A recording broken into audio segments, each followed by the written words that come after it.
Hello everyone, আজ দুপুরবেলা থেকে ব্লগটা শুরু করছি। উঠেছি ঘুম থেকে অনেকক্ষণ, তবে ওঠার থেকে আর ব্লগটা শুরু করা হয়নি। শরীরটা একটু খারাপ, ঠান্ডা লেগেছে একটু।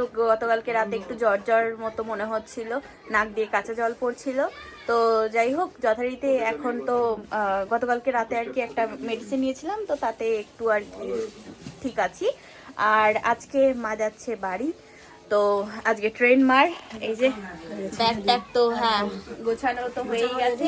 এটা আমার আছে, দাদার ঘরে আমি নিয়ে এসেছিলাম। আমি ঘরে যে সোয়েটারগুলো পরছিলাম সেগুলো কাচার জন্য। দিল্লি ঘোরা কমপ্লিট, মেয়ের সঙ্গে থাকা কমপ্লিট, এবার যাচ্ছে আবার ছেলের কাছে। হ্যাঁ ছেলে বৌমা। তো যাই হোক, আমি ওই ঘরে যে সোয়েটারগুলো পরছিলাম, তারপরে বেড কভার যা ছিল আমি নিয়ে এসেছিলাম সেদিনকে দাদার এখানে মেশিনে কাচবো বলে।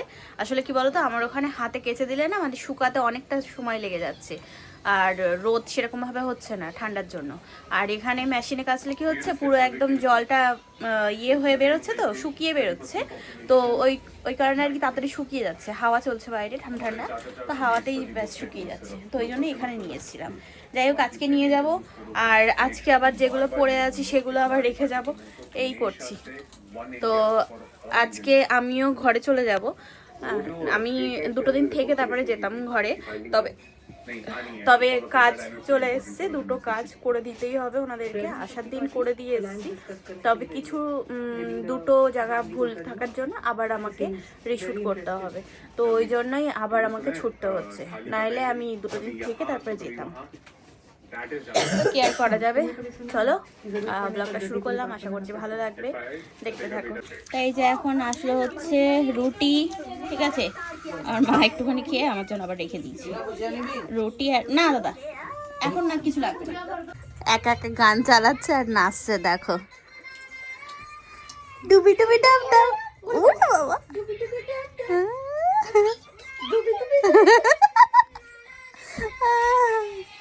छोटा बच्चा जान के ना कोई आंख दिखाना रे, डूबी डूबी डब डब। चलो तारा पीपी, चलो चलो। हाँ চলো, এখন আমরা বেরোলাম, ঠিক আছে। মার ট্রেন হচ্ছে 4:30 শিয়ালদা রাজধানী। আর এই এখন আমি দাদা যাচ্ছি, বৌদিও যাবে বলছিল, কিন্তু বৌদি যেহেতু ঘরে বাচ্চাগুলোকে দেখতে হবে ওই জন্য আর যেতে পারলো না, তো কোনো ব্যাপার না। চলো, এখন এখান থেকে গাড়ি করে নিয়েছি, ক্যাব করে নিয়েছি, বেরোই। চলো আমরা এখন এখান থেকে ইয়ে করে নিলাম, ক্যাব করে। ব্যাগ ট্যাগ রেখে দিলাম এখানে। এই মেরেছে। ओए ये ऐसे जाएगा बताओ। हैं बेटा मैं नहीं आऊंगा। पापा नहीं आएंगे, पापा फिर मासी। ठीक है ठीक है, चलो बाय बीबी, जाना मासी। बाय।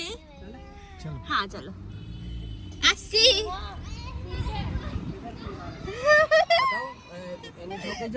আয় শুরু করেছে কান্না, এই যে চুপ। अरे আরে আসবা তো আবার নাকি? হ্যাঁ, পাগল কোথাকার, কান্না করছে। হাট পাগল। बस वही तिगड़ी में थोड़ा ओ छिजार से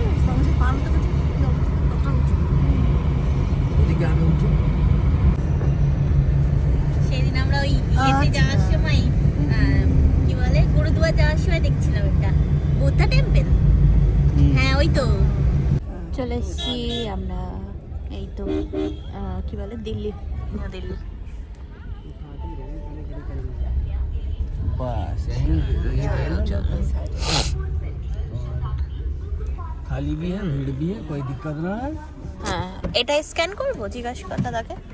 আমার এতটাই ঠান্ডা লাগছে যে আমি গাড়িতে এরকম ভাবে মুড়ি দিয়ে বসছিলাম। এই যে নিউ দিল্লি স্টেশন চলে আসলাম, ওইখান দিয়ে মেট্রো ধরতে হবে, আর এদিক দিয়ে করবো আমরা। কি নিবা? কি নেবো আমি নাও? এটা নিচ্ছি। হ্যাঁ পারবি, অতটা হবে? ওকে, আমি বড়টা নিচ্ছি, আমি বড়টা নিয়ে নিচ্ছি। ব্যাগ নিয়ে এখানে দাঁড়িয়ে আছি, সব ব্যাগ নিয়ে। দাদা ওখানে গেছে লাইনে, এত বড় চেকিং এর লাইন এই সাইড দিয়ে, এই রাস্তা দিয়ে আর কি শুরু হয়েছে। এই যে গোল হয়ে ঘুরছে, এদিক দিয়ে এইদিকে, ফের এইখানে। 150 रुपये में कौन सी गाड़ी है? नहीं है, হ্যাঁ, তাই যে এখন এখানে আমরা দাঁড়ালাম, ঠিক আছে। আমাদের ট্রেন এখনো আসেনি, 4:30টায় আসবে, তারপরে তাই ট্রেনে ওঠা হবে। তো এখানে লাগেজ নিয়ে দাঁড়িয়ে আছি। চলে এসছে ট্রেন, চলে এসছে আমাদের। আমার ব্যাগ নিয়ে চলে যাও না আবার, ঠিক আছে? তুমি আমার ব্যাগ নিয়ে যেন চলে যাও না আবার। হ্যাঁ, তাহলে হয়ে যাবে কোনি। হ্যালো, চলে আসলাম ট্রেনে আমরা। আর মা এখানে এই তো এখন ব্যাগ ঠিক করে দিচ্ছে দাদা। এখানে বগি নাম্বার, সিট নাম্বার আছে হচ্ছে 9, বগি নাম্বার বল, সরি। আরো তো সিট আছে আবার, ঠিক আছে। এই যে উঠে পড়েছি আমরা ট্রেনে, সব জিনিসপত্র রেখে। হ্যাঁ, তাহলে এখান থেকে দাদা থাকবে। তোমার এখান থেকে দাদার ঘরে যাবো, আমি আমার ঘরে যাবো, ঠিক আছে? চলো, কোনো ব্যাপার না। তো মেসেজ তো कर नहीं दे ট্রেনের মধ্যে গরম আছে, গরম। হ্যাঁ, বাইরে ঠান্ডার ইয়েটা বেশি। तो मैसेज व्हाट्सएप पे मैसेज किया, मैसेज तो डाल रहे হ্যাঁ, ওইটাই রাজধানীতে এটাই সুবিধা। হ্যাঁ, तो क्या हुआ अभी সেবার আমি আর থামে যাচ্ছিলাম, আর এই প্ল্যাটফর্মে তোমার হাওড়া শিয়ালদা দিয়েছিল, সরি बस হাওড়া में हो सकता হাওড়া है নিউ দিল্লি দিয়েছিল। চললাম আমরা, সাবধানে যাবেন, ফোন করবেন। আচ্ছা, আমাদের ব্যাগগুলো নিতে হবে দাদা।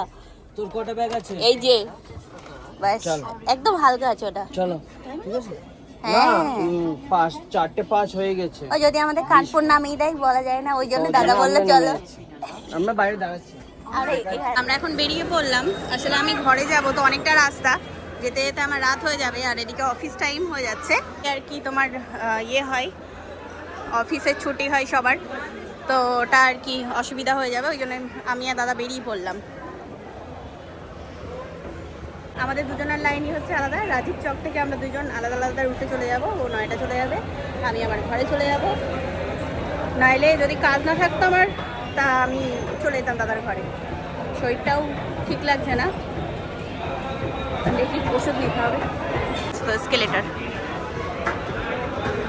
চলন্ত সিঁড়ি বন্ধ সিঁড়ি হয়ে গেছে, কি অসুবিধা বলতো, বড় বড় ব্যাগ নিয়ে। চলো, এই যে মেট্রো স্টেশন আমরা চলে এসেছি। আমার তো কার্ড আছে, অসুবিধা নেই, কিন্তু দাদার টিকিট কাটতে হবে। চলো, ও টিকিট কেটে নিই। মেট্রোতে আসলাম আমরা, নিউ দিল্লির পরেই হচ্ছে রাজীব চক, মেট্রো থেকে আর কি।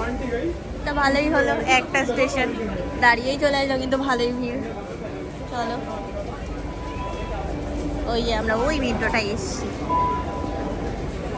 ও ভাই, ঘরে এসে এখানে এখন খেতে বসলাম। আসার সময় নিয়ে এসেছি হচ্ছে ইয়েটা, ডিম টোস্ট, একবারে প্যাক করে নিয়ে এসেছি আমি আসার সময়। অনেক খিদে পেয়ে গেছে, মানে সেই তোমার ধরো ইয়েতে দুপুরে খাওয়া হয়েছে, তখন কটা বাজে ওরকম 12:30, আর এখন বাজে হচ্ছে 5:30। তো অনেক খিদে পেয়ে গেছে, তা ভাবলাম যে চলো খেয়ে নিই। আসার সময় একবারে দুধ নিয়ে আসবো, তা যে দোকানটার থেকে নিই দুধ প্রত্যেক দিন, ওই দোকানে আজকে নেই, ফুরিয়ে গেছে, ফের আমাকে আবার মাঠে যেতে হবে। ঘরে এসে ড্রেস চেঞ্জ করলাম, দুধ নিয়ে আসলাম আবার বাইরে গিয়ে। তো এখন এখানে এই যে চা করছি, ঠিক আছে। আর টুপি টুপি পরে রেখেছি, আজকে বেশ ভালো ঠান্ডা লাগছে। আর এই মানে ইয়েটা তোমার নাইট স্যুটটা বেশ ভালো, নাইট স্যুটই তো বলে এটাকে। আমি তো দেখছিলাম যে অনলাইনে এটার নাম ওরকমই লেখা ছিল, তো ওই জন্য এটাই পরে নিয়েছি আমি। ভালো রকম ঠান্ডা লাগছিল তাই। মোজা প্যান্ট ট্যান্ট একদম পরে পুরো একদম বলতে পারো সিল প্যাক হয়ে গেছি। যাই হোক, এই চা বানিয়ে নিই, চা বানিয়ে সোজা চলে যাবো এখন ইয়েতে, কম্বলের ভিতরে। আর আসার সময় এই যখন দুধ আনতে গেছিলাম, তো একবারে ব্রেড, তারপরে কি বলে এটাকে, ডার্ক ফ্যান্টাসি, এগুলো নিয়ে এসেছি। পেঁপেটা মা কিনেছিল খাওয়ার জন্য, গোটাই আছে, ওটা ধরা মনে নেই আর কি, খাওয়ার কথা। যাই হোক, আমাকেই খেয়ে নিতে হবে বেশ অনেকটা। এই পেঁপেটা 1 কিলোর উপরে হয়েছিল। তো ইয়ে চা খেয়ে নিই, তারপর দেখা যাক রাতে কি করা যায়, ঠিক আছে। চা নিয়ে এখানে চলে আসলাম এখন, এখানে কম্বলের তলায় বসে বসে চা খাবো, ভালো রকম আর কি ঠান্ডা লাগছে। যাই হোক, মার ট্রেন তো ঠিক টাইম মতো ছেড়ে দিয়েছে। কুয়াশার জন্য সব ট্রেন দেখছিলাম যে একটু লেট আছে, একটু বলতে 2 থেকে 4 ঘন্টা এরকম আর কি, বুঝেছো, লেট। তো যাই হোক, ভালোই ভালোই পৌঁছে যাক, এটাই আর কি চাইবো।